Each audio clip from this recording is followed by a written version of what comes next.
Hello ಅಪ್ಪ. ಹೇಳ ಮಗನೇ. ಡೈರಿ ಮಿಲ್ಕ್ ಬೇಕು. ಡೈರಿ ಮಿಲ್ಕಾ? ತರ್ತೀನಿ ಬಿಡ.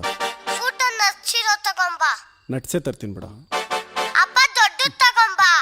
ಆಯ್ತು ಬಿಡ, 150 ರೂಪಾಯಿಂದ ತರ್ತೀನಿ. ಅಮ್ಮ ಅಪ್ಪ ಬೈತಾವ್ನೆ. ಲೇ, ಈ ಹೆಂಡತಿ ಹತ್ರ ಅರ್ಧಂಬರ್ಧ ನೆಮ್ಮದಿ ಆದ್ರೆ ಇನ್ನು ಮಕ್ಕಳ ವಿಚಾರಕ್ಕೆ ಬರ್ತೀಯಾ? ಥೂ, ಈ ಅಪ್ಪ ಅಮ್ಮ ಮಕ್ಕಳು ಮಾಡ್ಕೊಳ್ಳಿ ಅಂತ ಒಂದೇ ಸಮನೆ ಹಿಂಸೆ ಕೊಡ್ತಾರೆ.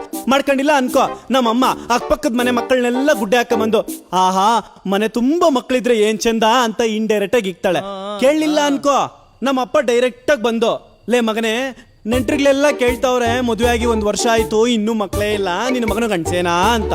ಊರವ್ರಿಗೆಲ್ಲ ನಾನು ಗಂಡಸು ಅಂತ ಪ್ರೂವ್ ಮಾಡ್ಕೊಳೋದಕ್ಕೆ 1 ಮಗು ಮಾಡ್ಕೊಂಡ್ರೆ ನಮ್ಮ ಅಜ್ಜಿ ಅಂತಾಳೆ, 1 ಮಗುನಾ ಅಂತ. ಹಾಳಾಗಿ ಹೋಗ್ಲಿ ಅಂತ 2 ಮಕ್ಕಳು ಮಾಡ್ಕೊಂಡ್ರೆ ಅವು ಮಕ್ಕಳ ಬೋಳಿ ಮಕ್ಕಳು.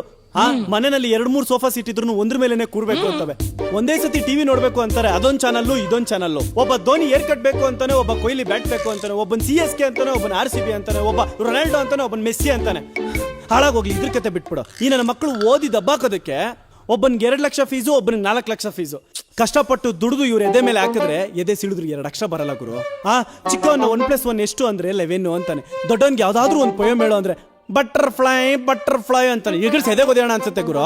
ಹಾಳಾಗೋಗ್ಲಿ, ಸ್ವಂತ ಕುಟ್ಟವಲ್ಲ ಅಂತ ಸುಮ್ಮನೆ ಇರ್ತೀವಿ. ಇಂಥ ಸಂಸಾರದಲ್ಲಿ ಸಿಕ್ಕಾಕೊಂಡ ಗಂಡಸು ಲೈಫ್ ನಗಕ್ಕಾಗ್ದೆ, ಅಳಕ್ಕಾಗ್ದೆ, ಸಾಯಕ್ಕಾಗ್ದೆ, ಸಾಯ್ಸಕ್ಕಾಗ್ದೆ ಅವ್ನ ಮಮ್ಮಿನ ಈ ಚಿಕ್ಕಂಡ್ ಸತ್ತೋಗ್ಬಿಡೋಣ ಅನ್ಸುತ್ತೆ ಗುರು.